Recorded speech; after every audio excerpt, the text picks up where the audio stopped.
महाराष्ट्र की सियासत में एक बार फिर ठाकरे बंधुओं के पुनर्मिलन की चर्चा जोर पकड़ रही है।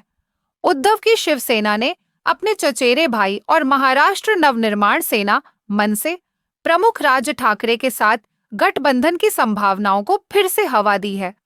दूसरी ओर मुख्यमंत्री एकनाथ शिंदे के नेतृत्व वाली शिवसेना ने भी मनसे के साथ नजदीकी बढ़ाने की कोशिशें तेज कर दी हैं।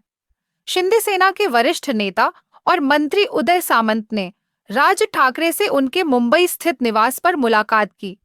इससे बृहन्मुंबई महानगर पालिका, बीएमसी और अन्य नागरिक निकाय चुनावों से पहले सियासी समीकरण और रोचक हो गए हैं।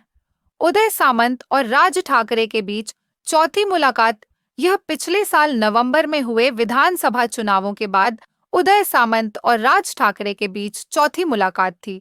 हालांकि सामंत ने इसे एक शिष्टाचार भेंट बताया और किसी भी राजनीतिक चर्चा से इनकार किया। उन्होंने कहा, मैं दादर इलाके में कुछ काम से गया था तो सोचा राज साहब से मिल लूं। हमने कुछ घटनाक्रमों पर चर्चा की, लेकिन इसमें कोई राजनीतिक बात नहीं हुई। अगर बीएमसी चुनावों को लेकर कोई बात होती तो हम प्रेस कॉन्फ्रेंस करके इसकी जानकारी देते।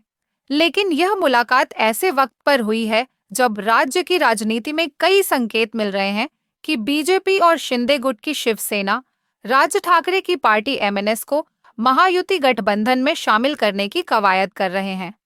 बीते महीने खुद मुख्यमंत्री शिंदे भी राज ठाकरे से उनके निवास पर मिले थे।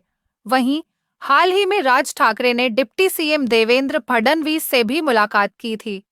इन मुलाकातों ने शिवसेना, यूबीटी और एमएनएस के संभावित गठबंधन की चर्चाओं पर सवाल खड़े कर दिए हैं। वहीं उद्धव गुट के प्रवक्ता और राज्यसभा सांसद संजय राउत ने इन घटनाक्रमों पर प्रतिक्रिया देते हुए कहा कि उनकी पार्टी ने राज ठाकरे के सुलह प्रस्ताव पर सकारात्मक रुख अपनाया है। राउत ने कहा, राज ठाकरे ने शुरुआत की थी, हमने सकारात्मक प्रतिक्रिया दी। आज भी हमारा रुख वैसा ही है। अब फैसला राज ठाकरे को लेना है, हम उन्हें सम्मान की दृष्टि से देखते हैं। उद्धव की अपील और शिंदे की मुलाकातें। राउत ने मंगलवार को कहा कि उद्धव ठाकरे ने राज ठाकरे के साथ मतभेदों को दरकिनार करने की इच्छा जताई है।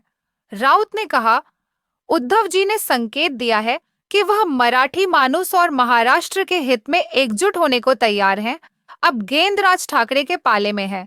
उद्धव ने पिछले महीने एक कार्यक्रम में कहा था कि वह मराठी भाषा और लोगों के लिए मतभेद भुलाने को तैयार हैं, लेकिन राज को उन ताकतों से दूरी बनानी होगी जो महाराष्ट्र के हितों के खिलाफ काम करती हैं। यह बयान स्पष्ट रूप से बीजेपी और शिंदे गुट की ओर इशारा था, जिन्होंने 2022 में शिवसेना को तोड़ा और पार्टी का नाम व चुनाव चिन्ह हासिल किया।